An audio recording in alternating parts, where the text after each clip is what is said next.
Ahora en Enfoque de los Sábados al presidente de la República, señor Francisco Sagasti, al que doy la más cordial bienvenida a RPP. Muy buenos días, señor presidente. Muy buenos días, Fernando. El gusto de estar con usted y con todos los televidentes y oyentes de RPP, especialmente en el Día Mundial de la Radio.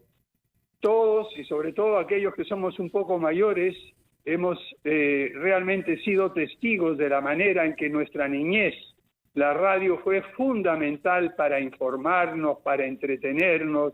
Quizá los adultos mayores se acuerden de Poncho Negro y aquellas telenovelas de niños que escuchábamos hace muchísimos años.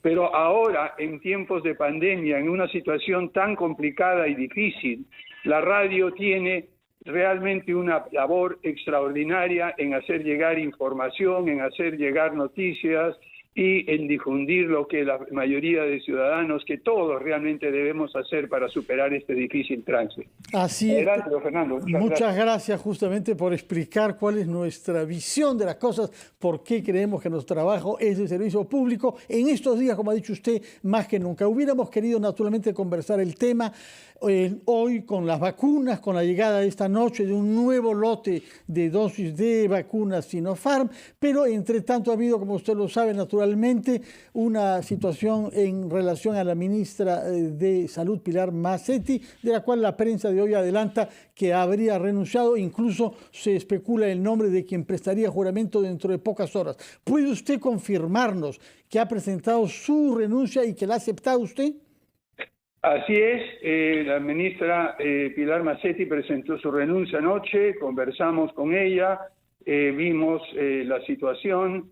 La ministra Macetti ha tenido muchísimos años al frente del Ministerio de Salud, ha hecho un esfuerzo extraordinario, todos hemos visto lo agotada, lo cansada que está y lo injusto que ha sido el tratamiento que se le ha dado en diferentes, no solo en los medios, sino también en el Congreso. Y dicho sea de paso, no solo la ministra Macetti, sino realmente las invitaciones y la manera y el maltrato, porque tengo que decirlo así con esa claridad, como congresista, bueno, excongresista ahora, desde que estaba en el Congreso siempre me he opuesto a la manera en que muchos de mis colegas congresistas trataban a los ministros y a las autoridades, con gritos desaforados, con insultos. Esa no es manera de hacer democracia ni tratar a las autoridades.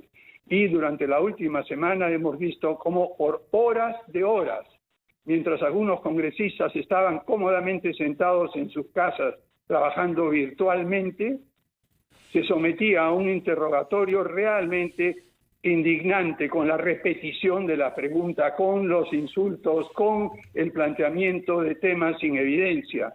Yo creo que es hora de reflexionar. En un momento tan crítico no puede tratarse a los ministros de Estado de esta manera, Fernando y oyentes de RPP. Debemos pasar a otra forma de hacer política. Hacer política no es gritar, ni desaforarse, ni tratar de hacer preguntas que se repiten una y otra vez. Hacer política es ser constructivos. Y lamento mucho que durante los últimos meses y sobre todo en los últimos 10 días no hemos visto una actitud muy constructiva. No de todos. Hay congresistas a los que aquí, con mi respeto, ustedes me conocen, el respeto con que he tratado a todos mis colegas congresistas. Pero estando ahora del lado del Ejecutivo y viendo el maltrato, tengo que hacer algo más de lo que hacía como congresista.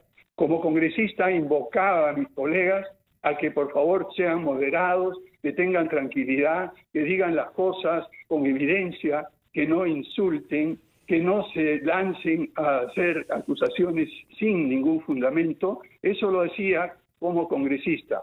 Ahora, como jefe del Ejecutivo, no solamente me toca pedir, sino exigir un comportamiento del Congreso que esté a la altura de las circunstancias, Fernando. Comprendemos lo que nos ha dicho, señor presidente, pero hay un elemento añadido estas últimas horas que es el caso de la vacunación irregular reconocida por el presidente Vizcarra.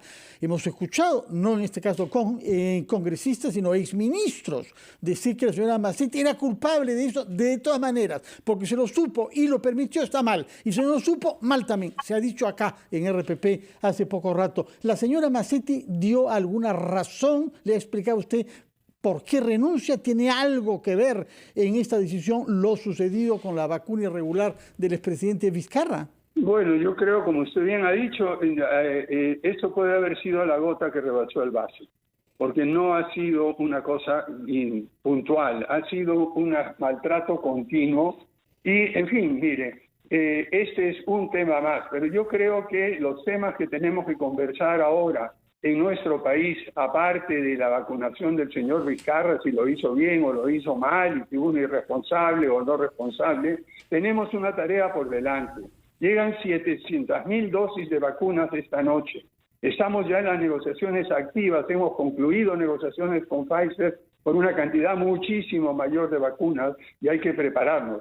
Yo creo que ahora los peruanos, en vez de estar dedicándonos a rencillas de un u otro tipo sobre sucesos del pasado desagradables, por más realmente reprobables que nos puedan parecer, por lo menos como presidente y con la tarea que veo por delante, que sigue siendo enorme, toda mi atención está puesta en cómo hacer que tengamos vacunas para todos los peruanos en el 2021, que llegue a todos los lugares de la manera más eficiente, a superar las limitaciones que tenemos en el proceso de vacunación, porque hemos heredado de muchos años atrás una serie de deficiencias que con un enorme esfuerzo el personal de salud viene superando, pese a las limitaciones, pese a la falta de recursos, pese a la falta de infraestructura. Es ahora el momento en el cual tenemos que empezar a pensar en conjunto, no mirar, digamos, regodeándonos en discusiones y investigaciones y todo. Sí, eso seguirá su curso. Está muy bien, el Congreso tiene que fiscalizar, esa es su función y eso es lo que hice yo también como congresista. Pero ahora, como jefe de Estado, como jefe de gobierno, lo que me toca es encauzar el trabajo de las vacunas para asegurar la vacunación a la mayoría de peruanos y ponernos en una situación de recuperación económica lo más pronto posible. Así es, por eso es que queríamos conversar con usted y lo hemos invitado hoy. Pero antes de abordar ese tema de fondo, como usted lo dice, la llegada de las vacunas y el proceso de la vacunación en el Perú, queremos preguntarle respecto de algo que tiene que hacer muy pronto, creo, nombrar a un nuevo ministro de Salud y presidir a la ceremonia de su juramentación. ¿Ya usted nos puede confirmar que hay un nuevo ministro que jurará pronto? Mire, le puedo confirmar que hemos tenido la suerte que el doctor Óscar Ugarte haya aceptado ser el nuevo ministro de Educación, pese a el poco tiempo que queda por delante. En este momento, mire, ayer tuve, disculpe que haga un pequeño comentario al lado, ¿no? Ayer tuve el privilegio y la suerte de conversar largo con Ricardo Gareca y con todo su equipo y hablábamos sobre lo complicado que es entrenar y tener y cambiar a equipos y todo, en fin, jugadores.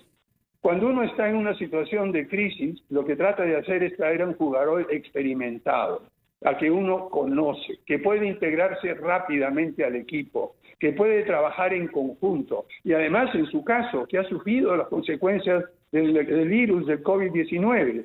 Es decir, traer a una persona que está dispuesta por unos pocos meses a salir de su vida normal y dedicarse por lleno a la labor de ayudar a los peruanos a superar esta crisis.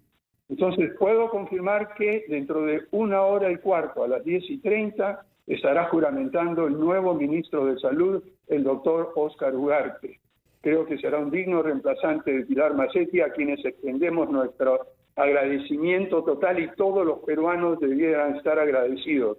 Quizá yo he sido testigo de excepción del número de horas que ha trabajado, de los detalles, y he visto el cansancio, el agotamiento, a veces la confusión por tantas cosas que le vienen y tantas cosas que se le imponen. Es casi un trato realmente que se le ha dado a ella y un esfuerzo que ha hecho sobrehumano.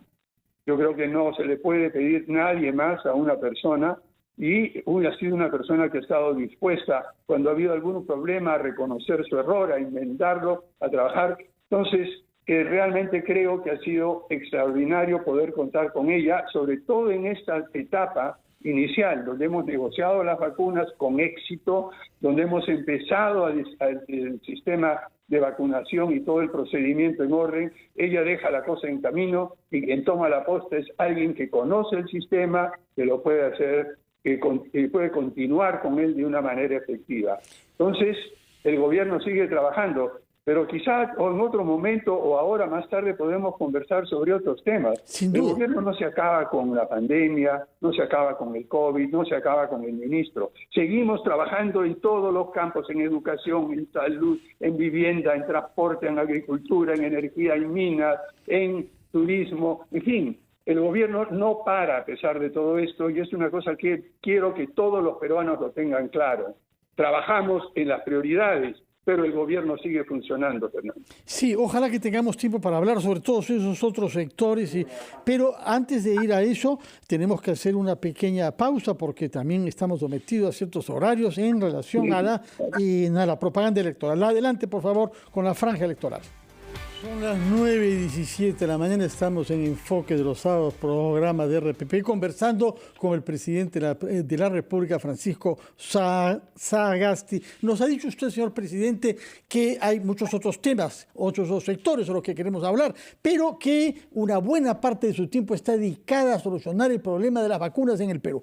Esta noche, a principios de la noche, llega la segunda parte de un lote comprometido de 1 millón con Sinopharm, y nos ha anunciado usted que en el curso del mes de marzo y abril llegarán vacunas de Pfizer, la primera parte de un total de 20 millones contratado y asegurado con este laboratorio norteamericano. ¿Puede darnos detalles, por favor, sobre el calendario que tenemos a mediano plazo? Sí, mire, estamos haciendo un calendario ya mucho más acotado. Usted sabe que a mí no me gusta anunciar aquellas cosas que no están absolutamente firmes. Lo que sí ya tenemos es las negociaciones en curso con varios otros laboratorios. Hemos cerrado con Pfizer, estamos ya cerrando la fase final del contrato por el resto de las vacunas con Sinopharm. Tenemos ya el contrato con la COVAX Facility, que nos hará llegar 117,000 dosis de Pfizer primero en marzo. Y también tenemos un lote de vacunas de AstraZeneca que deben llegar en marzo y abril como parte del COVID. Seguimos conversando y seguimos negociando. Y el objetivo que tenemos es dejar un cronograma de tal manera de poder vacunar a la mayor cantidad de gente posible. Ojalá lleguemos a los 10 millones de personas antes de que termine el gobierno de transición y emergencia. Pero lo que queremos es dejar que las dosis de vacunas estén aseguradas para todos los peruanos durante 2021. A esto debo confesar que ha sido una labor titánica. Yo tengo que agradecer la labor que ha hecho el Ministerio de Relaciones Exteriores, la ministra Elizabeth Astete y todo el equipo, el embajador en Washington, el embajador en Beijing, los funcionarios que han estado apoyando, los funcionarios del Ministerio de Salud, los abogados que han tenido un trabajo realmente muy complejo, porque cada uno de estos contratos tiene cláusulas diferentes o distintas. No es como llegar y decir, oye, aquí este es un contrato de alquiler y yo me quedo acá y se acabó. No, es una cosa muy compleja, muy difícil, que requiere días de discusión para afinar los asuntos legales y las responsabilidades. Por todo esto, lo que sí puedo asegurar, ya tenemos, no tengo delante mío las cifras, están publicadas ya digamos, distintas declaraciones que se han hecho, pero lo claro es que llegarán poco a poco las vacunas de Pfizer y de Sinopharm. Un detalle importante, la vacuna de Pfizer es muy difícil de administrar y por dos razones. En primer lugar, porque como todos saben, ya requiere una cadena de frío muy estricta, tiene que mantenerse a menos 60 grados centígrados. Pero hay una segunda dificultad, es que en vez de venir una ampolleta con una dosis, vienen ampolletas un poco más grandes que traen 5 a 6 dosis. Eso depende de la habilidad del vacunador para poder extraer una quinta o una sexta parte y luego llevarla a la jeringa y mezclarla con el diluyente que es el que va a permitir que la vacuna pueda llegar con facilidad.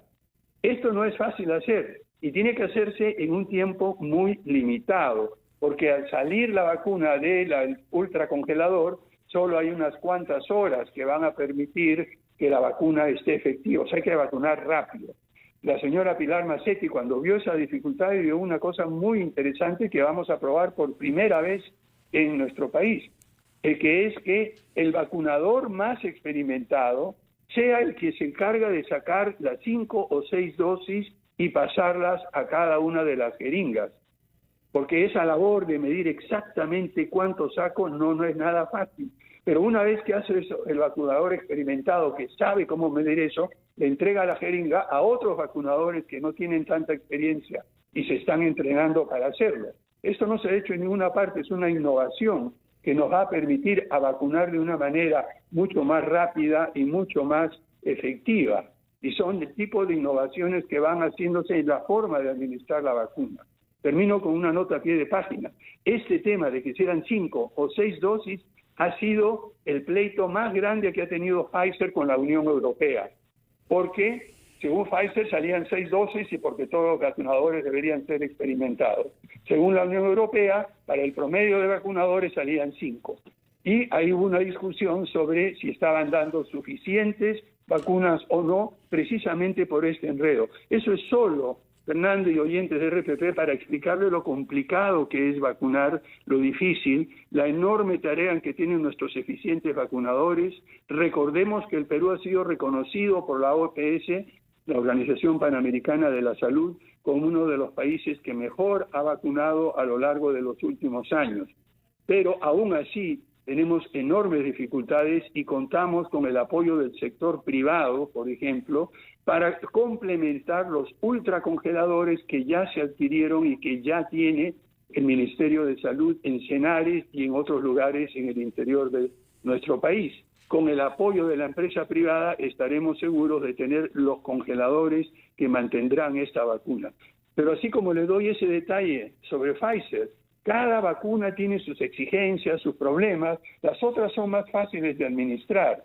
Pero lo que le puedo decir es que desde que empezamos en el gobierno el 17 de noviembre, hemos trabajado sin descanso para asegurar que todos los peruanos puedan vacunarse en el 2021. De acuerdo, tomamos nota entonces de que piensa usted que se podrá vacunar antes de que se vaya a fin de julio de la presidencia 10 millones de peruanos y que la totalidad de la población designada tendrá vacunas cuando usted deje el cargo. Hablemos ahora sobre lo que está pasando en estos mismos momentos en otros campos, es decir, la atención a los infectados, y comencemos con el oxígeno, porque hay, como usted lo sabe muy bien, quejas graves sobre las circunstancias que han llevado a las carencias de oxígeno que muchos padecen y que algunos pagan con su vida. Y junto a esas quejas hay la queja concreta de una mala colaboración del Estado con el sector privado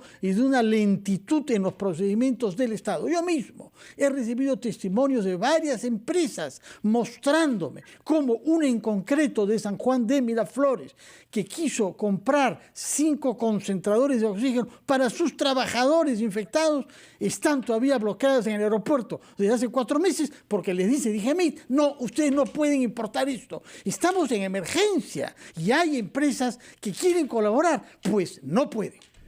¿Cómo nos explica esto, señor presidente? Bueno, mire, hay que explicar que la colaboración entre diferentes partes de nuestra sociedad, diferentes sectores, no es una cosa fácil, ni tenemos mucha costumbre en hacer eso. Al contrario, durante los últimos años hemos visto una cierta antagonismo entre el sector privado, los empresarios, el Estado, críticas mutuas, etcétera. Aquí no vamos a ningún sitio. Lo que tenemos que hacer es empezar a trabajar conjuntos y eso es lo que he estado haciendo mi gobierno. Tiene usted casos como el que ha mencionado, pero hay muchísimos otros casos que son importantes. Empecemos por los hechos. En primer lugar, la demanda de oxígeno en esta segunda ola ha crecido exponencialmente. En el peor caso, hace unas pocas semanas anticipábamos de que, miren, la demanda de oxígeno se va a duplicar. Duplicar ya la demanda de oxígeno parecía realmente una exageración, pero estuvimos programados para poder abastecer una duplicación de la demanda en unas pocas semanas. Sin embargo, como ha pasado no solo en el Perú, sino todo el mundo, lean los informes sobre México, lean los informes sobre Estados Unidos, vean los informes sobre España y otros lugares en Europa. En todo el mundo, en vez de subir al doble, lo que hemos visto, como en el caso del Perú, es que se ha triplicado la demanda, ha subido 300%. Entonces, para ese extra adicional no estábamos preparados porque considerábamos todos los países del mundo, todas las personas, que eso iba a ser suficiente. Al empezar a manifestarse esta escasez, se tomaron varias medidas. Ustedes me han visto estar recibiendo la primera planta de oxígeno fabricada en el Perú por el grupo Modasa, que ya está instalada. Ya hizo 6 plantas de oxígeno, 3 han sido compradas por el sector privado para ser donadas, otras 3 han sido donadas directamente y otras han sido compradas, si mal no recuerdo, por el Estado. Entonces, el sector privado está empezando a producir plantas. Además de eso, la academia, en este caso la Universidad Nacional de Ingeniería, tiene un contrato para producir 47 plantas de oxígeno y ya hay algunas de ellas, 2 o 3 funcionando. ¿Hay demoras? Sí, hay demoras. Producir oxígeno y pasar no es una cosa de como quien está produciendo un polo o una camioneta, es algo bastante más complejo, sí. Que requiere presión, temperatura, etcétera. Permítame, presidente, disculpe usted que lo interrumpa, pero respetamos acá las normas, como usted lo sabe, y tenemos que ir a la franja electoral. Señor Francisco Sagasti, al que le pido que me autorice a cederle la palabra a mi colega y amigo Elmer Huerta, que quiere, al cabo de 8 días de haber dialogado con usted, formularle también algunas preguntas. Adelante, Elmer. Buenos días, Fernando. Buenos días, señor presidente. Gusto saludarlo. Buenos días también a todos nuestros oyentes. Señor presidente, aquí en Estados Unidos hay una ley que se llama el Acta de Defensa Nacional, que dice que en casos excepcionales de emergencia nacional, el Estado puede direccionar la actividad de las empresas privadas. El Perú no tiene una ley similar. Ante los centenares de muertes por falta de ventiladores mecánicos, por ejemplo, el presidente Trump invocó esa ley en marzo del año pasado para que la General Motors fabrique ventiladores mecánicos. Y ahora el presidente Biden, mediante resolución ejecutiva, la invoca para el desarrollo del Programa Nacional de Vacunaciones.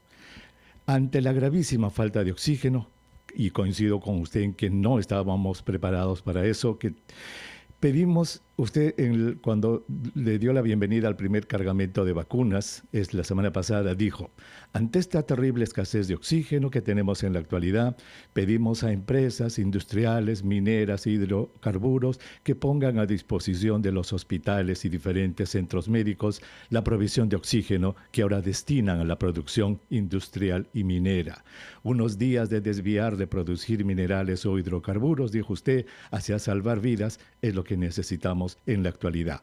Mi pregunta es la siguiente: ¿no hubiera sido más efectivo, señor presidente, para aliviar el sufrimiento y la muerte de peruanos y peruanas, invocar el artículo 82 de la Ley General de Salud, que dice: en la lucha contra las epidemias, la autoridad de salud queda facultada para disponer la utilización de todos los recursos médico-asistenciales de los sectores público y privado existentes en las zonas afectadas y en las colindantes? Bien, muchísimas gracias, don Elmer. Justamente me lleva usted al punto al cual quería llegar en términos de responder a esa pregunta. En primer lugar, en las próximas horas se va a publicar un decreto supremo que establece el procedimiento que las empresas productoras, importadoras, consumidores y usuarios de oxígeno deberán cumplir para reportar las cantidades de oxígeno que disponen y para luego poder hacer uso de ellas de la misma manera que usted dice. Eso ya estaba en camino y puedo anunciar que esto saldrá en horas. Pero hay una cosa más importante. Usted, como médico, y yo como ingeniero químico industrial, conocemos que el producir oxígeno no es como apretar este botoncito y que salga gel y me la pongo en las manos. Producir oxígeno requiere niveles de temperatura, de presión, requiere filtros, requiere tuberías especializadas, requiere válvulas que sean asépticas para evitar cualquier contaminación. El cambiar de producir oxígeno para una fundición de cobre a producir oxígeno de calidad para uso médico no es una tarea que se hace en un día o en 2 días, ni que se resuelve por decreto supremo ni por una ley. Requiere trabajo. ¿Qué es lo que hemos hecho en este momento? Pues yo he llamado al presidente de la Southern, que da la casualidad que ha sido un exalumno mío. Conversé con Southern, tienen 2 plantas. Una primera planta ya está produciendo oxígeno que sí es capaz de envasarse y distribuirse. Tienen una segunda planta que se utilizaba para los procesos industriales. Pero sus técnicos dijeron que para poder cambiar esa planta de producir oxígeno para usos industriales a uso médico en una cantidad suficiente, requerirían por lo menos un par de meses para adecuarse. Eso fue insuficiente. ¿Qué hizo el gobierno? ¿Qué hice yo?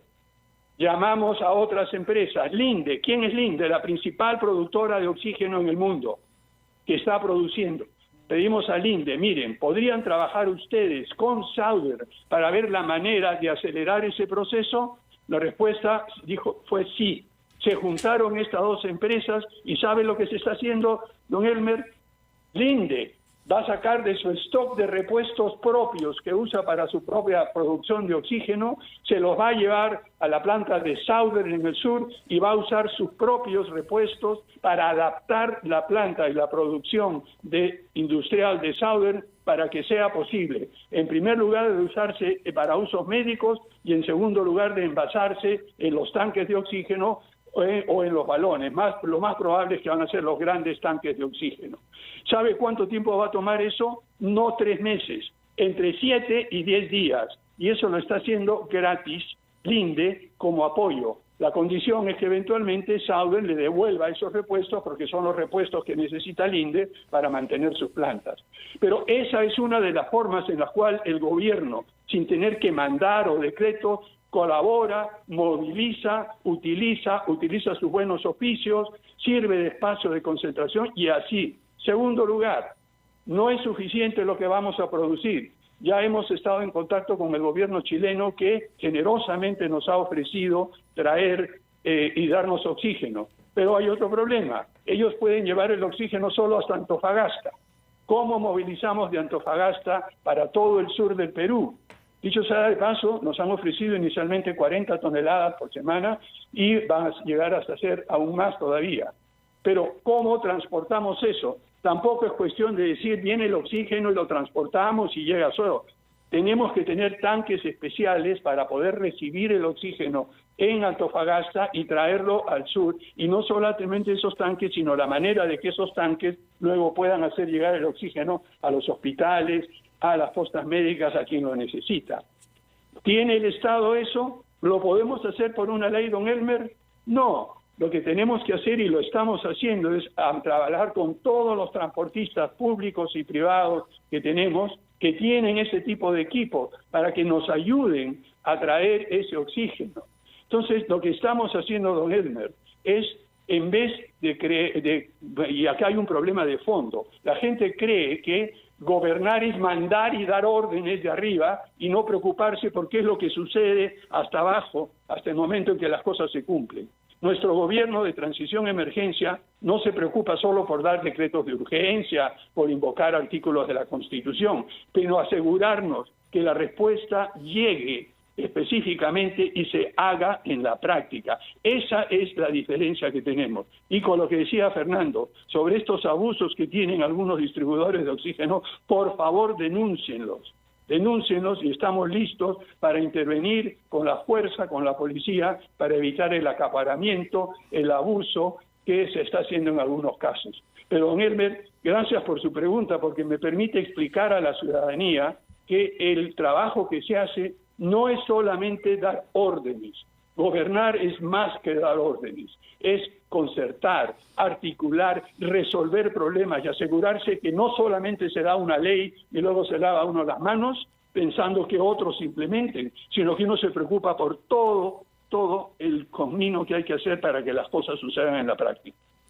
Gracias, señor presidente. Hemos escuchado atentamente y nos alegra que todo esto esté en camino. Yo le había hecho esa pregunta porque yo creo que no hay, nadie puede pensar de que Estados Unidos es un país totalitario o un país vertical. Y Estados Unidos, el señor Trump lo hizo porque General Motors no quería hacerlo y ahora el señor Biden lo va a hacer. Entonces, lo preguntaba como mecanismo y me alegra de que usted ya esté en este proceso y que tengamos el oxígeno que nuestros pacientes necesitan. Muchas gracias, Elmer, por esta pregunta. Señor presidente, hay un tema grave que es el uso de las mascarillas y la disciplina sanitaria que ha preconizado tanto el doctor Elmer Huerta durante meses. Pero eso está costando a la gente dinero, porque hace 11 meses que se tiene que comprar y si no se lavan y pierden eficacia. Por eso hay un proyecto de ley presentado por la Defensoría del Pueblo para que el gobierno distribuya gratuitamente mascarillas. Y están esperando que el gobierno, en este caso sí, dé un empujón para que dé una prioridad a esa ley y pueda ser aprobada, dicha efectiva, cuanto antes. Nuevamente, Fernando, el problema no es la ley. Esto ya está en marcha. Lo que estamos trabajando con el Ministerio de Producción es precisamente viendo cómo, incluso con recursos públicos, se puede, y con el Ministerio de Salud y con el Ministerio de Defensa, se pueden comprar estas mascarillas y distribuirlas. El plan Taita, por ejemplo, ya está distribuyendo mascarillas gratis y lo vamos a hacer. Y está eso en proceso y vamos a hacer llegar poco a poco. En primer lugar, empezando por aquellos lugares que están en emergencia, aquellos lugares en los cuales hemos declarado que estamos en una situación de extremo riesgo. Es allí donde, junto con alimentos y junto con apoyo de otro orden y apoyo mediante bonos, vamos a llegar también con las mascarillas. Y eso es una prioridad, y no solamente las mascarillas, sino también todo lo que es el gel y el alcohol, como el que estoy usando yo, gracias a la recomendación de Pilar Massetti. Yo ando con esto por todos lados y en qué lugar, cuando toco alguna superficie que no estoy seguro que está, me lo hago y lo uso y lo limpio. En eso. Y lo que queremos es que todos los peruanos puedan tener acceso a este tipo de dispositivos que ayudan a mantener la salud. Tiene razón, pero nuevamente es algo, bienvenida a la ley que diga eso, pero por favor no crean que por simplemente dar una ley o eliminar otra las cosas suceden automáticamente. Producir mascarillas como la que uso yo todo el tiempo, excepto cuando no tengo a nadie alrededor y puedo conversar con usted, Fernando. Producir no es una cosa muy sencilla, toma el tiempo distribuirlas, pero todo eso está en camino y estamos asegurándonos que a través de los sistemas de distribución de apoyo alimentario y apoyo financiero también se hará llegar estas mascarillas. De acuerdo, permítanos ir a una última pausa, después de la cual quisiera hablar sobre temas que no son solamente sanitarios, sino sobre la reactivación económica a la que usted se refirió y también temas como los deportes y las elecciones. Pero primero permítanos ir a la pausa de la franja electoral.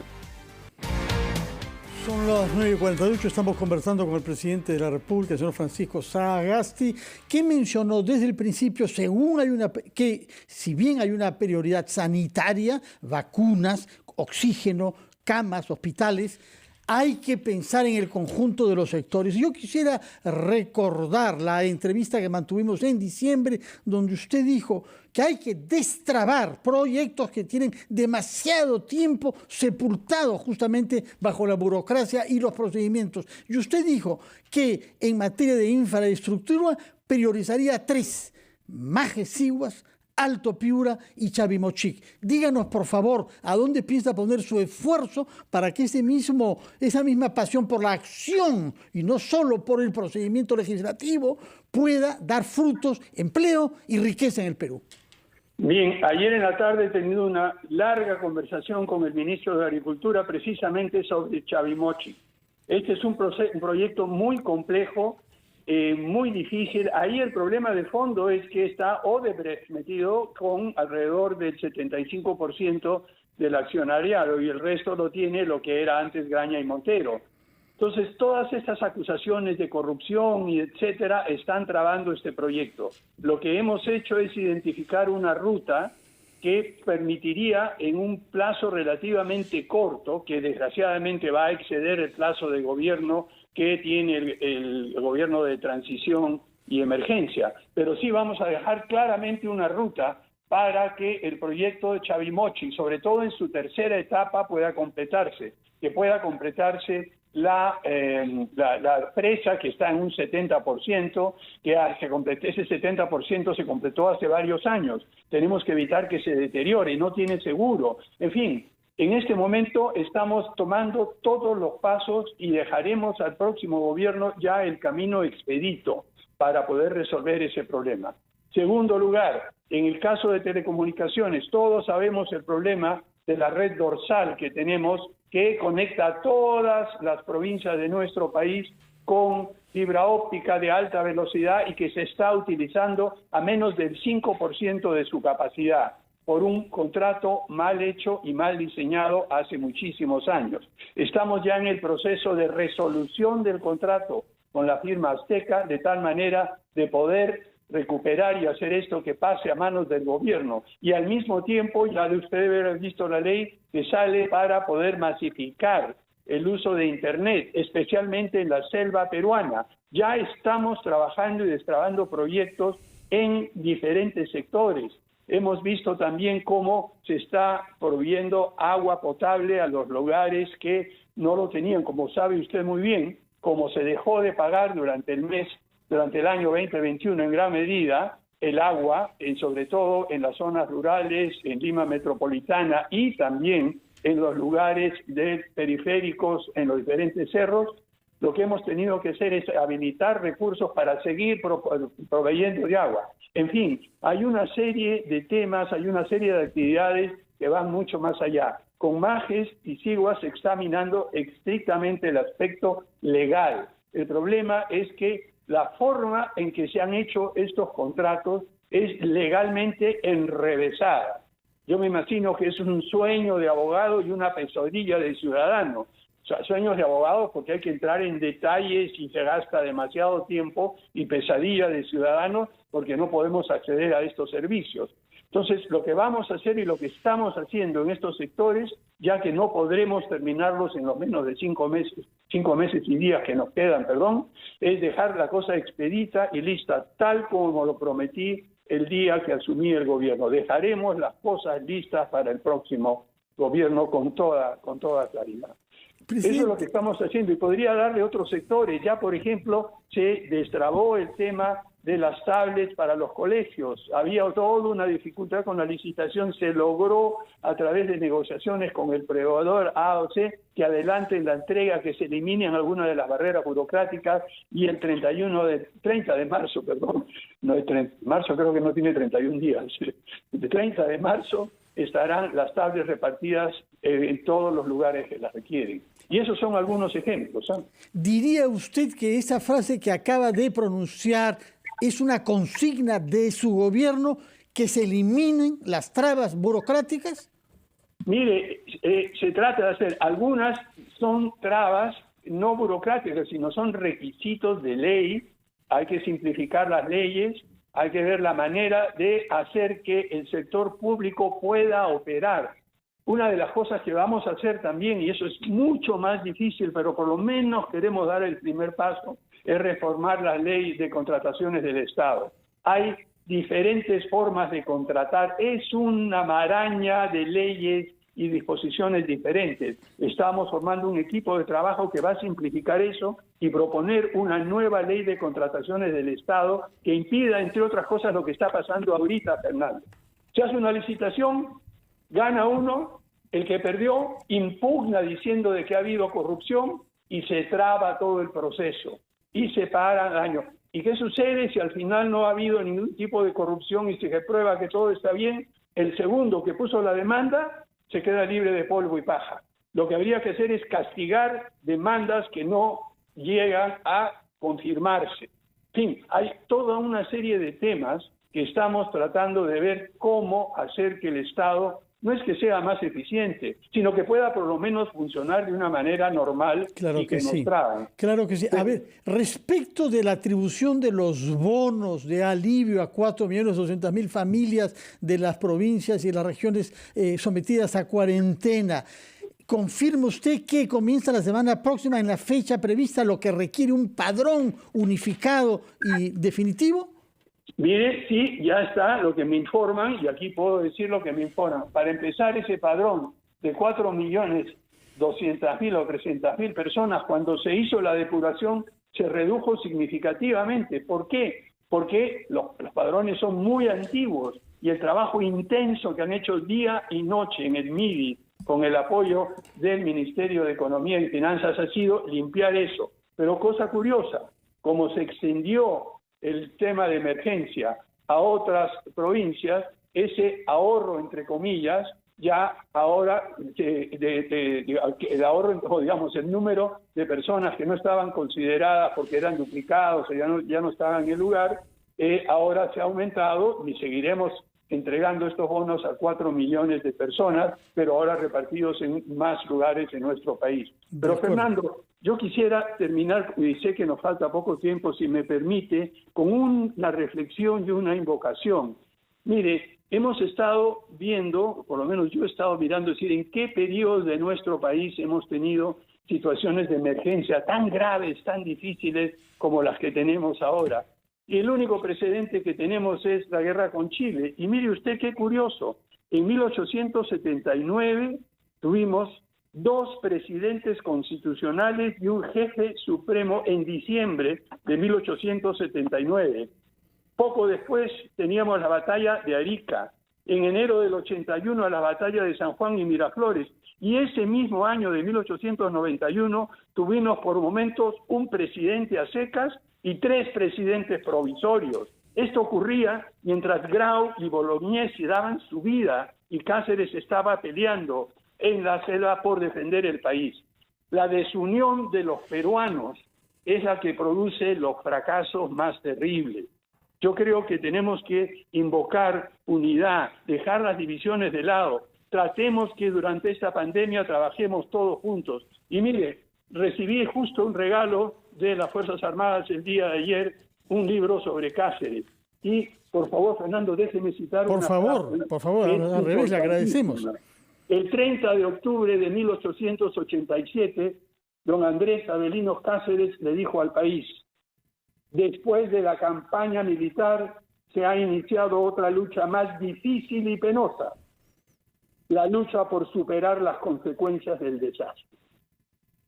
Eso es lo que vamos a tener que hacer nosotros. Tenemos que recordar el espíritu de Cáceres, de que sabemos que realmente va a ser sumamente difícil. Y poco tiempo antes de morir, porque murió a cerca de los 89 años, murió en Ancón, antes de partir dejó una frase que se me ha grabado y la tengo y que debemos tenerla todos para la prosperidad. Lo que dijo Andrés Avelino Cáceres fue: el Perú será grande, el Perú será lo que deba ser si todos los peruanos nos resolvemos a engrandecerlo, a trabajar juntos. Este no es momento de recriminaciones, este es momento de poner el hombro con la vacuna, como lo hemos hecho, pero de una manera formal, legal y bien organizada. Fernando, yo creo que, discúlpeme que termine con este tipo de... No, al revés, muchas gracias, señor presidente. Seguimos trabajando de esta manera, esforzándonos en todo lo que podemos y dejaremos, como lo prometemos, un país mejor cuando termine el gobierno de emergencia y transición, mejor en cuanto a su capacidad de enfrentar y seguir enfrentando las dificultades.